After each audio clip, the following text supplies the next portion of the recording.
Welcome back to Africa Euro Breeze TV. At the increase in fuel and how it's affecting so many business. Sir, good afternoon, sir. Good afternoon. I want to know your name. Okay, I'm Prince Roland Iduobo Oloton, the chief Nolalu Sama of Benin. Wow. The Nolali Weaver to Ewa Ogedegan II. So, right, I am a shoemaker, a cobbler here. You see, the light is really affecting us. The petrol now, we cannot really afford it. In some filling stations, when we go there, we purchase 230, 200, 210. Just like the one I purchased not about 1 hour ago. A petrol of 600 naira is not up to 3 liter. So, which is supposed to be at least 3 liter and some fraction. So we don't really know what's going on. What is really going on? If the state government cannot handle it, the federal government cannot handle it, where are we going to? So at least without petrol, nothing is going to move on. The light is not constant. You know, when there's a constant light, the citizen, moreover, everything will be getting smoothing and moving. When you eat, you cook, you eat. You cannot just eat all. You put it in the freezer. So there is no light. It's not everybody that have money that can be able to purchase a generator that can take a fridge or a freezer. The generator we can only purchase cannot take a fridge, which when we go back home, we continue cooking, gas and whatever. So it's not really ideal to us. It's not really comfortable to the Nigerians. Let me not say it's for me only. Like as I am now, if there is no light in a day, if I don't use the petrol, I will use 700 or 800 petrol.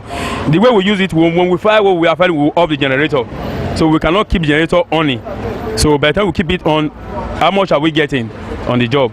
So that is really it. It's a message to our president Buhari, to the member of the petroleum industry. So you both should just think and try to do something. So it's not all about my children is all over there, nothing concerning Nigeria. We are all here, we are all your children. So we must move forward. If at all, if a petrol is sell even for 63 naira, it's not a cost to Nigeria. So because it's our product, you are fetching it from the ground, you are not buying it. It's for you to get the equipment to fetch it, make it available for everyone. So that's all I can say for now.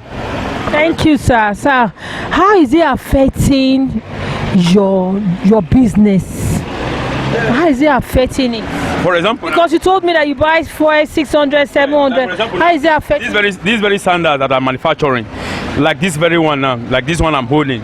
So, like for example, now the customer will come and say, okay, I want to make his sandals. Okay, we'll give him a price. Say, okay, we want to do it for you for 3,000, 5,000, 6,000. So, initially we did not calculate the money for petrol on it. So we'll calculate, okay, when lights come, I will do it. But automatically, as you start the work, NEPA will goes off. So, and you have already make an arrangement with the customer, come by 2 o'clock. So for you to meet up to the arrangement, to the appointment, or for the collection, you have to go get a petrol. So without you getting the petrol, the work will stand still. And you cannot continue the work. So after getting the petrol, you take it to the machine, you on your filing machine, you file, you come, you gum. So it's really affecting us. If the light is stable, it means it's not affecting us. When the light is not stable, like sometimes they give us light, like the way I stay at home now, I even enjoy the light, even like 4 or 5 hours in the working place, more than the way I stay at home. If I am at home, it's 2 hours. They will bring the light 10 o'clock, they'll take it 12 o'clock. So they bring it 8 o'clock in the morning, they seize it sometimes to 12. So the thing is really boring. Anyway, when the light is stable, Nigeria will be at least 51% change when the light is stable. So that's what I have to say. Good afternoon. I want to know your name. Okay, my name is Mr. Douglas Iroa.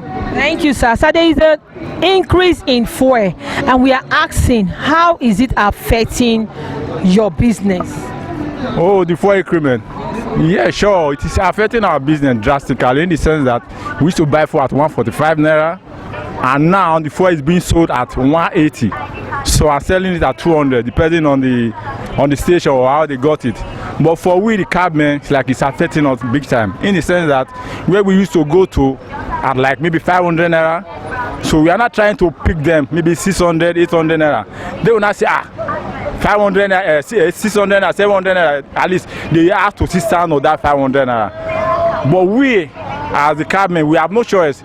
Because we have to still take them down to the place at 500. But if we don't pick them, maybe someone else might pick them, or we might not get customer for that day. But on the other side of it, that is the fuel issue side, it will affect us. Because you can't imagine picking somebody for 500 naira, we are buying a liter for 200 naira at 180. Sure, understand? So at least you now do your plus and minus. You now see that there is no gain. Or you are not taking somebody to somewhere for like 2,000 naira, of which you are going to buy fuel of like 1.5. So where is the gain? So my sister, to me, something is affecting us. Thank you, sir. You collected or you are carrying passengers for 500 naira. You know there is no gain in it. How are you going to cope with this increment? Because what we are hearing is that the fuel is now going. We asked somebody and he said he bought fuel for 230. How are we, or how are you going? Because it's affecting all of us. I'm using a car, you're using a car. How are we going to cope with it? Or what do you want to tell the government about the situation? In terms of the coping aspect, I just beg the government, the federal government per se, to reduce it, please. It's affecting all the masses. Do you understand? Not only the cabmen or the transporters alone, it's affecting every look and cranny of the country. Do you understand? All sectors. Those selling tomatoes is affecting it. Do you understand? Even mineral now, like this Sprite you are seeing there now. Before we used to buy it at 100 naira, but now it's now 120. They are now basing everything on fuel increment. Do you understand? So we are begging the government to please reduce it. That the federal government should reduce the fuel price, so that we the masses who can enjoy the dividend of democracy. Thank you. Thank you very much. Do you have anything more to say, advice or anything to say more? And my advice to the government now, they are talking about this modular refinery of a thing. If they can build on that, or the one being set up by private sector, if they can work hand in hand with them to make sure that this thing comes up, then instead of taking the crude down overseas, then they will do everything here so that there will be reduction in the fuel price. Thank you so much. In most of the filling stations, they are selling 200, 230, 180. What did you see about the fuel increment? We have our own problem. Anytime they reduce fuel, you will see this gas station will tell you that they don't have fuel, it's old stock that they have. You need to exhaust the old stock before they sell. But anytime they increase, there's an increment of fuel, they will not tell you that they have a old stock or new stock. They will start selling at that same point. And two, we have a local refinery here.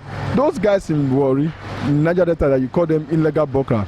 The last time Vice President was there, he saw the marvelous work they were doing. He now said they should just harness people, giving them a guideline and produce these things, because even the one they are producing, most gas stations are still selling it. So why damaging it or just to create it? It's just okay, a little touch, a guideline, don't do this to me. It will happen. Till Dangote finish the refinery before we start having fuel.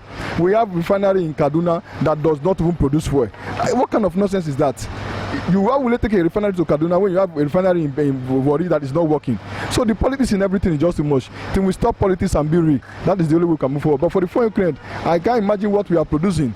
We are buying at this outrageous price. Imagine we don't have fuel or we don't have the crude in our country. We're buying per liter for 500 or 1,000 naira per liter. That is not fair. That is not what is what we are tenable. Let us get things right and put things right for Nigeria. Pull the round square and the round goal, not to be deceiving ourselves. A politician is their word. They think that anytime they tell you what they want to hear, they can go out way. But the time is coming closer. Look at the revolution that happened with NSAS now. They will see more of that revolution. It might not come with NSAS, it might come with another format. But they should know that their end time is coming to an end, because no man reigns forever. Thank you so much, sir.